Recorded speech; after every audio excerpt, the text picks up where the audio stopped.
Hi, so it's Fraser Malcolm here of Golf FM. I've got a little bit of a test to do here. A few holes with my own clubs, and I'm going to be hitting my driver against the Wilson Dynapower 7-iron. I hit this thing in the swing room and I usually get over 200 yards, and it's often occurred to me, and my biggest problem off the tee is hitting the fairway.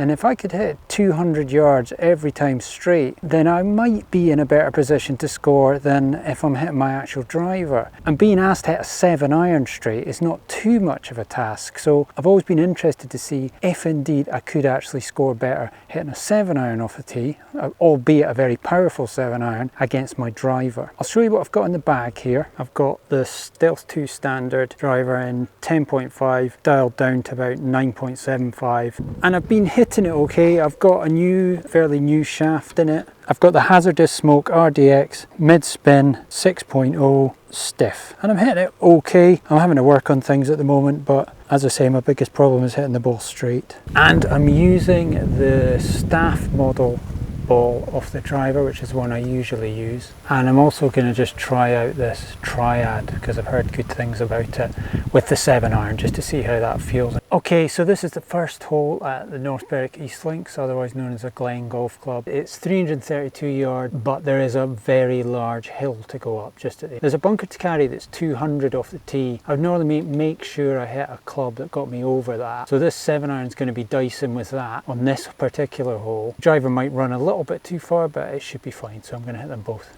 So this is the Wilson Dynapower 7-iron. See how far I can get up off the tee with this.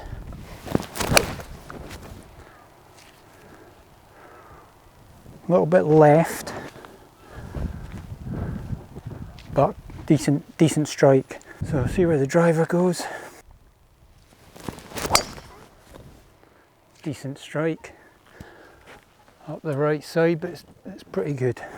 Okay, so I'm up with the ball and it is pretty much level with the bunker on the right, so it's gone about 200 into the wind there. I did pull it a little bit, hook it a little bit, so it's gone probably a little bit further than it would have done, but yeah, it's in good position. I've got a shot of probably about 120 yards or something like that. I'll work out in a minute, and the flag not far away. Okay, so I've got 125 yards in, I think, and it's slightly into the breeze and uphill. I'm getting a 9-iron here. Decent strike, a little bit right. It's up, no problem. Right, so I've got 64 yards to the flag after the driver, and big uphill slope. So I've got a 50-degree wedge, and I'm going to attempt to play that kind of like a half swing, maybe a little bit over a half swing.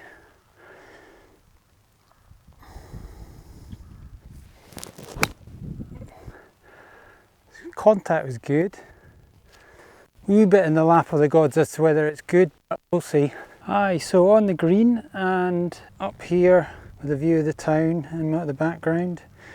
Right, so they're both on the green. The Triad is the one on the left here, so it's a bit further away, but they're not far off each other. They're pretty close to each other. It's pretty even. Fairly straight putt, a little bit of right to left actually now I look at it. So this is the Triad, this was the 7-iron shot off the tee. Yeah, not hit.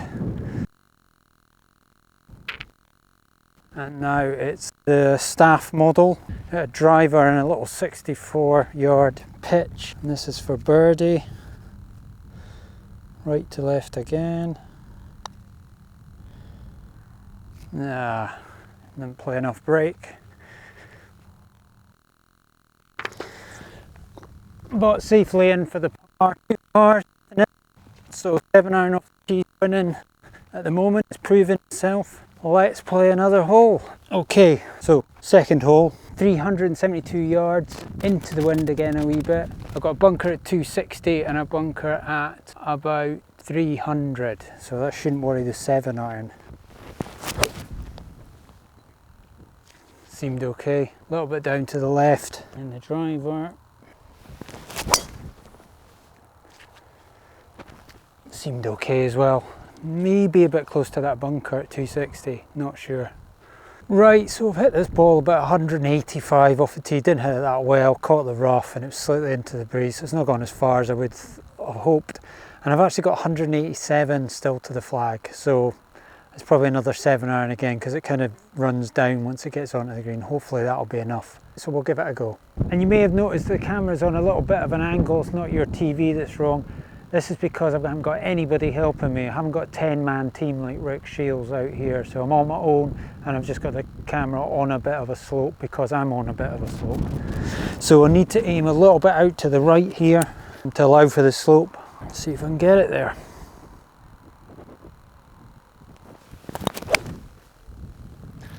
Yeah, looks okay, good line. Just depends if the club's right or not.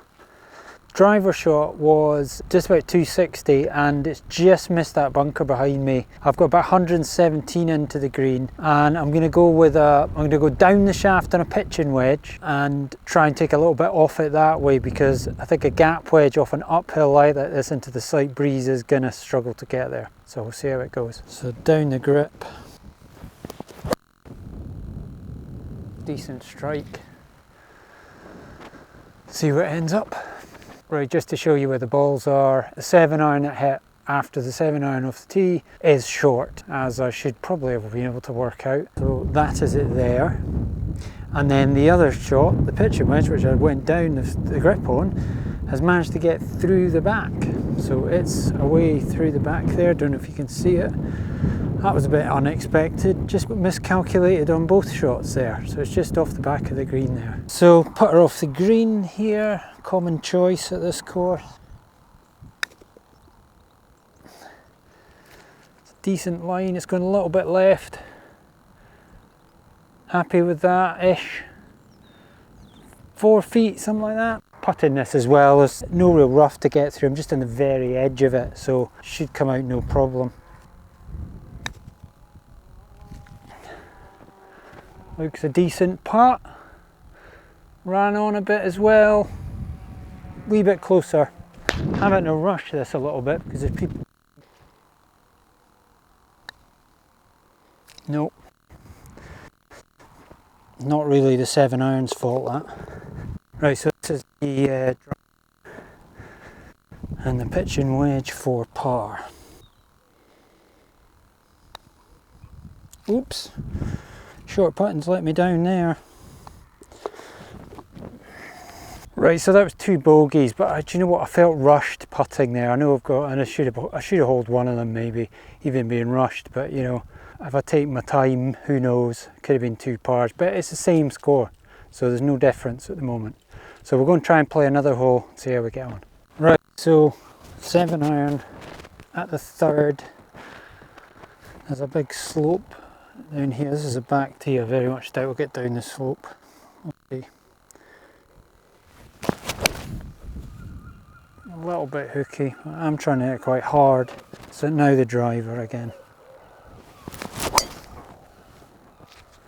Didn't see it properly, but it felt decent. Hope I can find it. I think it was good. Driver is 87 yards from the flag there, in perfect position. Can't believe it. But it isn't windy tonight, so it's easy conditions. And the 7 iron is back up by those trees. I'll show you. Right, so I've got 158 in from the 7 iron shot. That's the shot, yeah, there. So I'm not in any trouble, but it's a lot further away, obviously. So let's see what happens. So 158 yards in, and normally that would be at least a 9 iron, but do you know what? It seems just everything's bouncing on that flag. So way at the back, which is a dangerous position. I don't want to go over the green. And the last shot I overhit by quite a bit with my wedge, so I'm going to go with a pitching wedge. It's on the right line and nowhere near. So much for that. Right, going back to normal club prediction, I'm sort of second guessing myself too much here. 85 yards, I'm going to hit a full out lob wedge. I'm a slight uphill, I'm going to have to aim right because I'm on a slight uphill as well, because it's going to slightly hook on me. Let's see what I can do with this. Decent strike at the flag, but is it up? That's not bad. Right, so very, very long putt with a little bit of the bunker edge to take into account early on, and this is not easy. I don't know how often I would expect to get up and down here, but we'll try. To really hit that, it's uphill all the way. Still didn't get there. Right, so this is going to be the final hole for this, because run out of battery. It's an absolute nightmare trying to do it on your own. You know, if you like this and you want some more of this, you know, vote with your feet. It's as simple as that. Let's get the views in. Let's see the views come, you know, tumbling in here for this. And I'll easily, happily take it around the rest of the course. I might even rope somebody in to try and help me, because trying to do it on your own is an absolute nightmare. These are the results of the second shot into the third. So you've got the lob wedge shot, which was 85 yards. I've hit it to that. So, you know, you'll have your own opinion of how good that is. It's all right, as far as I'm concerned. And then the third shot of the 7-iron ball is a little bit further away than that again, and that's for par, so not looking so good for the 7-iron at the moment, but we'll see. So not being rushed here, so I've got no excuses this time. Uphill all the way, a little bit right to left. Decent putt, in the juicer. In the juicer. Wow, 7-iron saves its life, or has it saved its life? Because there's a putt for birdie coming up from Driver Boy. Final putt of the day, driver, to show that you shouldn't hit 7-iron off the tee instead of a driver. It's pretty fairly obvious that, actually. Anyway, let's see. A similar putt. Oh, decent try, driver. Thanks for trying. And in the hole for a 4. Right, so that's part 1 of that, maybe. We'll see if I can be bothered coming out to do any more holes. It would be interesting to see what actually got round in. Every chance that I would hit a wild driver and lose the ball, and I wouldn't do that with a 7-iron. But today, in those conditions, it was a draw. A bit of a lucky draw to hole a big long putt there for the 7-iron, but it did it nevertheless. It wasn't as conclusive as I thought. I thought I might see at least one bad drive, get me into trouble, and end up easy bogey, and the 7-iron would down the middle, and then it would be an easy wedge on or something like that. But it didn't quite work out that way. It's still possible to hit the 7-iron slightly offline, especially when you're trying to hit it hard. Maybe if I was just trying to hit easy, would be fine, but it's tempting to get as far down as you can. You end up not quite putting a normal swing on it. But it was interesting to do. I hopefully enjoyed that, and also we got to see a little bit of the course. You know, if you want me to do any more of this, put that in the comments, and you'll have had to watch the end of this to have heard that bit to be able to put it in the comments. And well done to you if you got that far, and I appreciate you watching. So that'll do for today. If you've got any questions on this, just put them in the comments, and thanks for watching, and I'll see you in the next one.